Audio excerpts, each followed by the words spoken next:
O Internacional já tem o calendário definido para a volta do futebol após o Super Mundial da FIFA e fará do Estádio Beira-Rio o seu grande aliado no mês de julho e, por que não, nas disputas de mata-mata envolvendo Fluminense pela Copa do Brasil e também Flamengo pela Copa Libertadores. Esse conteúdo aqui eu quero falar com vocês sobre as finanças e a boa e velha pergunta que sempre aparece ou aqui nos comentários ou nas redes sociais. Ué, como assim o Inter não tem dinheiro?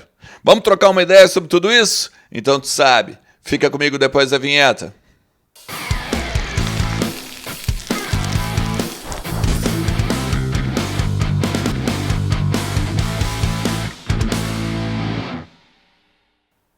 Fala Colorado, fala Colorada, como é que vocês estão? Tudo certo? Tudo beleza? Bora falar do Internacional e atualizar as informações do nosso clube, entender um pouquinho do que está acontecendo nos corredores do Beira-Rio, também no CT Parque Gigante, na Morada dos Quero-Queros, a casa da nossa base lá em Alvorada. Tudo sobre o nosso Inter tu encontra nos conteúdos aqui do canal. Fica comigo até o final do vídeo, te inscreve também, vem fazer parte desses mais de 65 mil parceiros que a gente tem por aqui. Lembrando sempre que KTO.bet é a minha parceira aqui no canal e ela pode também ser a tua. Entra lá, te registra para dar uma brincada em kto.bet.br e vem aproveitar tudo que a plataforma pode te oferecer. Muitos jogos de futebol, NBA, NFL, cara, tem até esportes para tu pegar e brincar e te divertir. E quem sabe, tu te torna até o maior palpiteiro do Brasil na Liga do Milhão. Vai lá, principalmente se tu tem mais de 18 anos e brinca sempre com responsabilidade e moderação. Valeu? Bom, saíram as datas da Copa do Brasil. E aí, a partir daqui, a gente tem um calendário bem cheio já agora na volta do futebol, né? Quando encerra aí o período hiato, né? Por conta das datas do Super Mundial da FIFA e o Campeonato Brasileiro retorna. Isso no dia 12 de julho, todo mundo tá ligado nisso. Inter e Vitória no Estádio Beira-Rio, 16 horas e 30 minutos. A grande questão é que o calendário segue com agora as datas definidas da Copa do Brasil e também da Copa Libertadores. A gente ainda tem uma indefiniçãozinha que é o primeiro jogo ali de agosto, entre a final ou entre a decisão da Copa do Brasil e a primeira decisão da Copa Libertadores. Porque olha só, 12 de julho, então como eu disse, Inter e Vitória no Beira-Rio, 20 de julho, Inter e Ceará, às 11 horas da manhã, domingão, né? Também no Beira-Rio. 23 de julho, 21 horas e 30 minutos, Santos e Inter na Vila. Daí o Inter volta no dia 27 para jogar contra o Vasco, 18 horas e 30 minutos no Beira-Rio. E aí fecham os 4 jogos antes do Fluminense. Aí a gente pega no dia 30 de julho, 21 horas e 30 minutos, o Fluminense pela primeira partida da Copa do Brasil, oitavas de final, no Beira-Rio. O Inter decide fora, lá no Maracanã. Primeira partida de agosto, dia 3, 20 e 30, Inter e São Paulo, no Beira-Rio. E aí, 7 de agosto, Fluminense e Inter no Maracanã. A gente tem esse atim que eu falei ali, aquela indefinição ainda dos jogos, do segundo jogo, vamos dizer assim, né, do Campeonato Brasileiro, porque no dia 13 o Inter vai também ao Maracanã de novo, 13 de agosto para enfrentar o Flamengo, e volta no dia 20 de agosto para enfrentar o Flamengo pela Libertadores dentro do Beira-Rio. Então tem ali, entre o 13 e o 20 deve ter algum jogo, e entre o 7 e o 13 também deve ter. Então a gente ainda não tem essas definições porque a CBF não colocou o calendário completo ainda. Porque o Bahia e Inter, por exemplo, foi adiado devido à disputa do playoff da Sul-Americana. O Inter deveria ter esse jogo também no meio dessa lista aí que a gente já está atualizando aqui. Ou seja, são 1, 2, 3, 4, 5, 6, 7, 8, 9. 9 jogos que eu falei aqui. Desses 9 tem 1, 2, 3, 4, 5, 6 dentro do Beira-Rio. Cara, é o momento, né, de fazer o Inter mesmo mandar dentro de casa e fazer o caldeirão. fazer a torcida fazer a diferença também dentro do estádio Beira-Rio nesses jogos de retomada do Campeonato Brasileiro, Copa do Brasil e também Libertadores. Eu quero falar com você sobre finanças, tá? Tem muita gente que me manda sempre nos comentários assim, como é que não tem dinheiro, Ernest, para contratar? Se o Inter vendeu o Gabriel Carvalho, agora vai ter o dinheiro do Johnny, vai ter o dinheiro de não sei quem, vai ter o dinheiro de não sei quem. E eu vou tentar explicar de uma forma muito resumida, mas que eu acredito que vocês vão entender. Vou tentar fazer um número fictício de 100 milhões de faturamento, tá? O orçado pelo Inter, por exemplo, em 2025. Que o Inter faturasse 100 milhões no ano. Primeiro de tudo, a gente tem que entender que esses 100 milhões, eles são orçamento e faturamento. Não quer dizer que o Inter tenha, ou vai ter em dezembro, ou teria em dezembro, 100 milhões de reais. Pelo contrário, é tudo que o Inter vai faturar ao longo do ano. Como é que o Inter pega e ganha dinheiro? O Inter ganha dinheiro de 5 formas. Com a televisão, com os patrocínios e a publicidade, com o licenciamento da marca, com a venda de atletas e com o seu quadro social. Por exemplo, o quadro social, tá? Só para vocês terem uma ideia, esse número aqui não é fictício. O Inter, por exemplo, ele teve um aumento, um reajuste, né, nas mensalidades agora aprovadas em fevereiro. Foi 25,43%, né, o reajuste.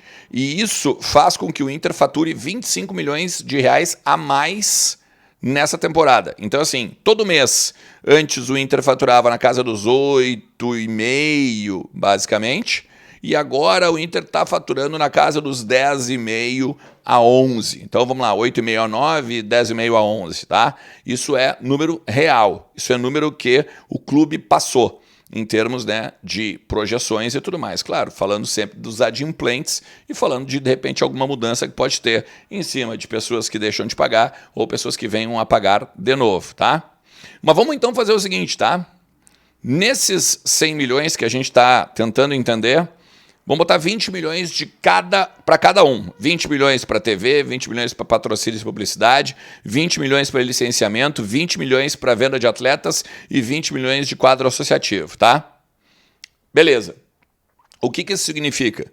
Significa que para o Inter faturar 100 milhões, ele tem que bater todas as metas, esses 5 lugares que eu falei, ou essas 5 divisões, têm de bater 20 milhões de reais. Se não bater, tu tem um déficit. Logo, se tu bater ou ultrapassar, tu tem um superávit.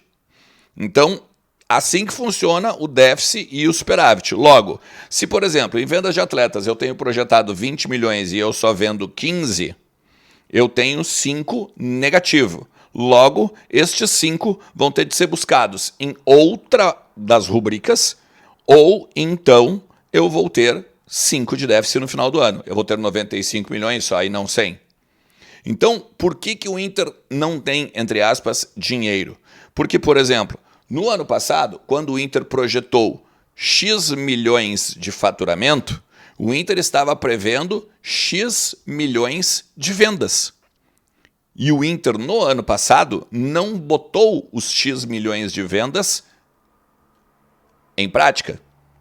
Logo, os 109 milhões de reais do Gabriel Carvalho, eles entraram no ano passado e fecharam as contas do orçamento, do balanço do ano passado.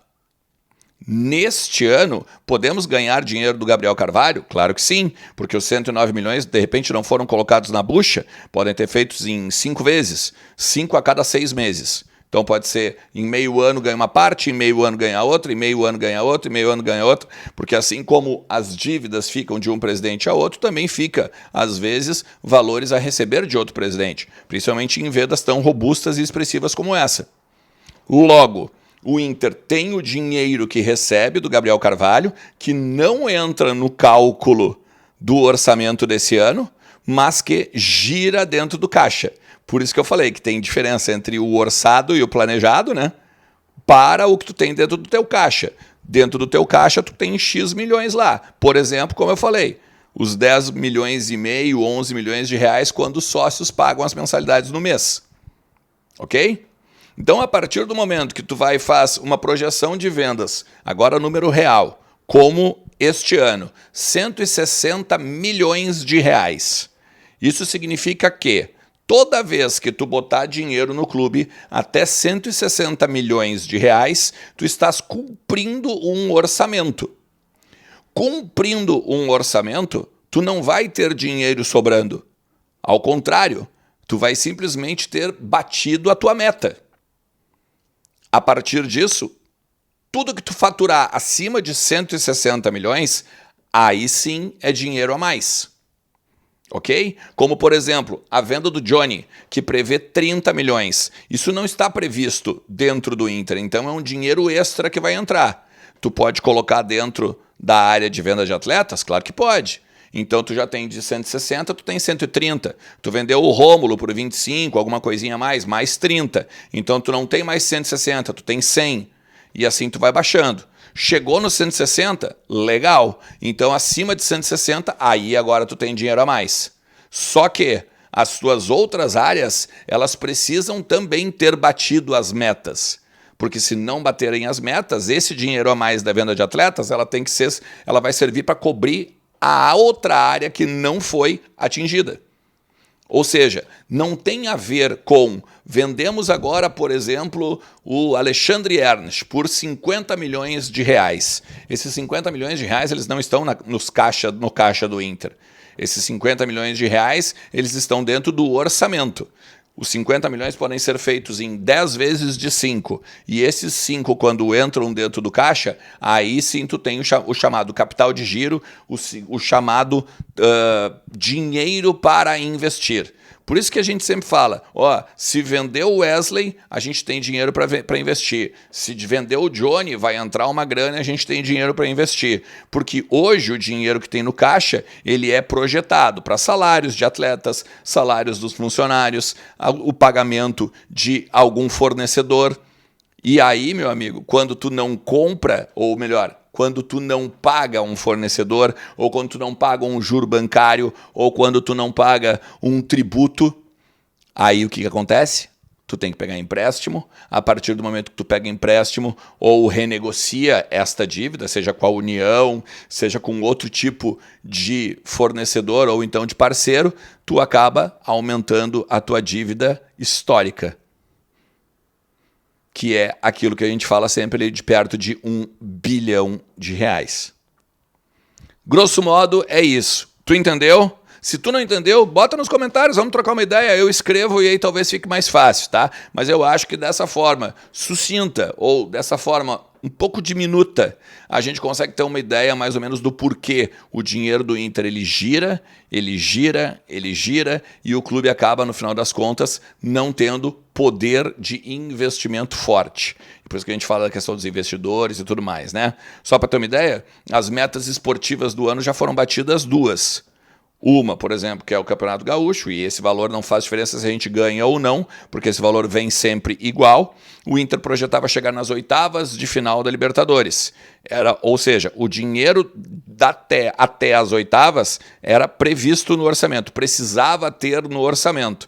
Acima, se o Inter passar para as quartas da Libertadores, é um dinheiro a mais. Ou seja, se o Inter não passar para as quartas da Copa do Brasil, que é a previsão de agora, o Inter daqui a pouco bate uma com a outra. Vocês conseguem entender a parada? Não é tão difícil, mas é complicadinho só para entender o resumo da coisa e a ideia toda. Vocês podem entrar no portal da transparência do Internacional e ali tem todos os números do clube esmiuçadinho, bonitinho, rubrica por rubrica, como foi usado o dinheiro e como as coisas estão andando financeiramente pelo Internacional. Valeu? Se tu chegou até aqui, não te esquece que a Arcadame está com promoções agora do outono e inverno. Essa blusa é da Arcadame. Absurdo o que tem de novidade nessa coleção outono e inverno da Arcadame. Calvin Klein, Enzo Milano, casacos, olha, tinha casacos da Calvin Klein, tinha casacos da Enzo Milano, tinha casacos da Hangar 33, tem muita coisa boa na Arcadame. Pinta lá, dá um abraço no Carlos por mim e diz que tu veio daqui que tu vai ganhar um descontinho parceiro. Valeu? Tamo junto, forte abraço. Tchau.